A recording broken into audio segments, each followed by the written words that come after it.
Hey guys, D.Bowie here, and these are the things that I learned with Fnatic.MidOne's Storm Spirit at TI6.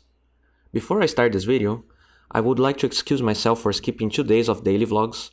I know I have committed myself to do this, and I plan on making this a very regular thing, but unfortunately, since I'm moving from my parents' house to another town, I'm spending some of my time traveling, looking for places, furniture, and after I move, there's definitely going to be a downtime until internet is set up, especially considering I live in Brazil.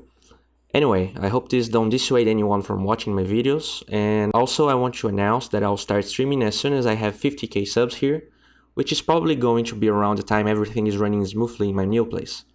Thanks for being awesome, and let's get right into the video. Well, both Storm Spirit and Mirana are heroes that can double wave very easily, but in this clip, since both of them had a fairly good block, Storm ends up in a disadvantage because he lost his ranged creep last hit.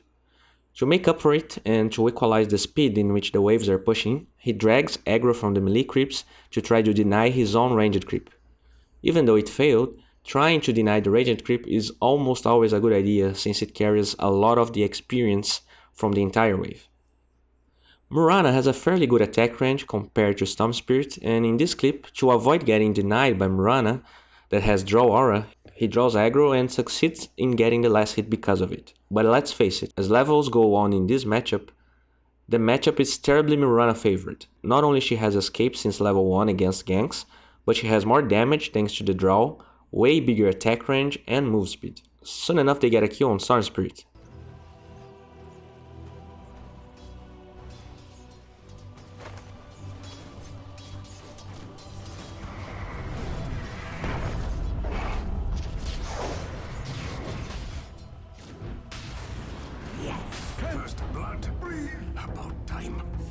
But check this other clip.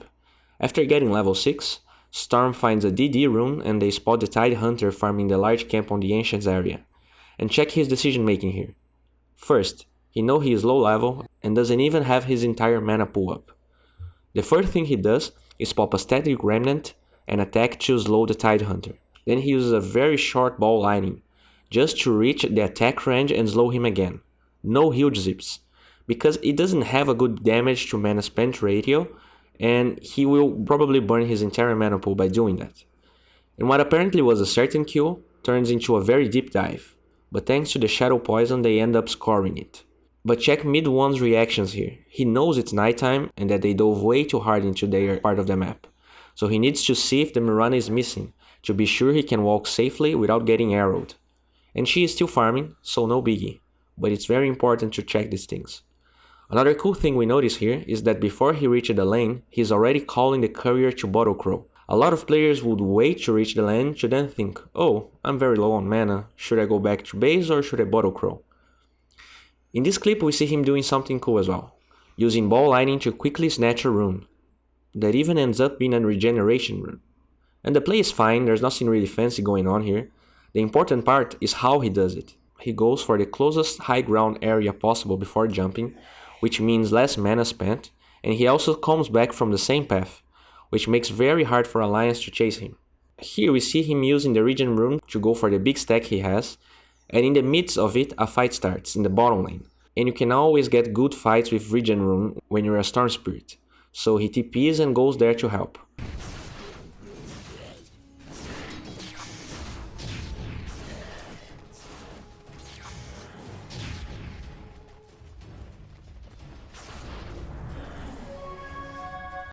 Unfortunately, a very good grave and an arrow from the Draw Ranger puts an end to everything because it cancelled the regeneration rune.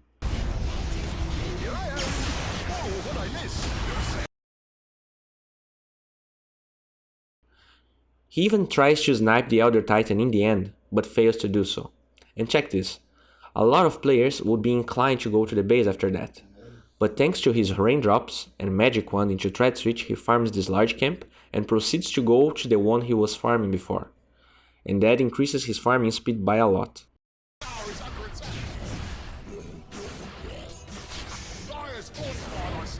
In this clip we see MidOne using one of the overlooked strengths of Storm Spirit, the Remnant Vision. Alliance is pushing the bottom tier 2 tower and Fnatic doesn't want to commit. So check Storm Spirit position then. He has a DD rune, and most Star Spirits would go mid to help the Slider take the tier 1 tower, but he's thinking way ahead of the curve.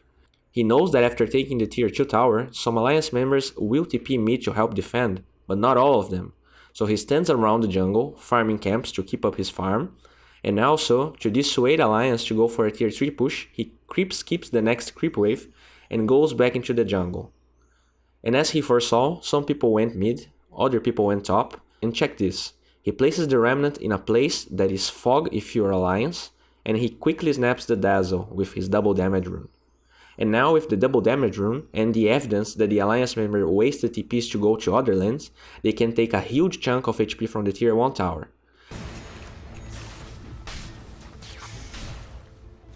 And check this other clip, the Slider placed amplified damage on Tidehunter, and they go for the kill. But since he was a little greedy and took his time to use the Electric Vortex, Bulldog just ravaged right away, and check his decision making here. The Mirana arrowed that location, so if he doesn't zip right away, he's probably dead. On these situations, what you need is to use ball lining in the direction you're facing, or else the turn rate will kill you. And that's exactly what he does. In this clip, the direction he was facing was already the direction he wanted to run, but if you're ever in a situation you have to use a skill as fast as possible, consider going for a suboptimal direction to at least use the fog in your favor, or then after being safe, zipping into another direction. And he manages to run away. Something that is worth mentioning in this game is that MidOne is going for Orchid first. Something that as of patch 6.88 was very rare, but there are arguments to be made for it this game. First, the Orchid gives kill potential on the Mirana until she has a Manta, and it's also very good to use on Tide and Fight during the 5 seconds of silence. Now, it's also very good to use it on Dazzle and Elder Titan. I talk a lot about Storm Spirit in my other videos about him, so I won't be as in-depth as I am there. But check MidOne's decision making here. He has Aegis, he waits the tier 2 to go down, and then even after the Slider gets the Tide with the stun, he keeps walking. After Storm's nerf, you need to walk as much as possible with the hero, until you have at least 2 big items. You can't spend your mana all at once, and because of that he just attacks the Tide, but he knows that the Dazzle and Elder Titan will reset the team fight, making it very hard for them, so he didn't even bother jumping from far away.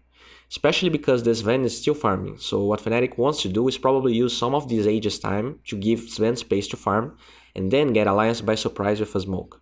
Here we can see them doing something very smart. They are near the Radiant Ancients area, and the Drow keeps less hitting the creeps without moving, so he has a very good grasp that there is no vision around that area, and just goes for the kill with the Bounty Hunter. And after he reaches the Drow Ranger, check the jump he uses to proc another passive. It's a very small jump, and because of that he leaves the team fight with enough mana for another jump if he needs to. In this other clip, we can see that he definitely hasted things up. Fnatic's plan these 30 minutes was definitely to keep farming and avoid losing map control. When he sees this Sven BKB'd with almost no HP, he jumps from very far away, losing more than 50% of his mana for nothing.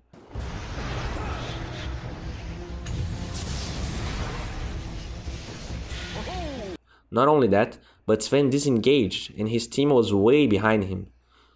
So the right move here was definitely disengaging. He was banking on his invisible rune and killing the Dazzle fast, but he didn't count it on Tide's Graves, and that was his demise. Storm is a very hard hero to calibrate aggression and greed, so before you're really ahead of everyone, this type of plays are very risky, and you can clearly see why, since he dies. At least he popped the Bloodstone Deny, since there was not enough time for the Invis to settle. But everything in Dota is a trade, and after that fight, even though Fnatic might be feeling bad, they know that Ravage is off cooldown, and they immediately smoke, because they thought that maybe Alliance was rushing, but also to abuse the downtime on Ravage. And check Fnatic's crazy assessment of information here. One of the problems of going Roshan against Elder Titan is how ridiculously annoying he can be with his spirit. So as soon as the stump comes, they immediately jump in the Roshan pit, since Fnatic knows that they can kill him very fast, and they do.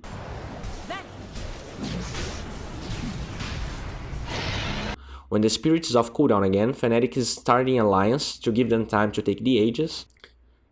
Hey guys, this is it for today. If you enjoyed this video, please give it a thumbs up and watch more of this replay breakdown on Pugna. This video wouldn't ever be possible without the huge support of these guys, so show them some love through the link in the description. Also, if you're new to my channel, please subscribe to it. I'm making videos like this every day, and I'm sure something here will spark your interest. Bye.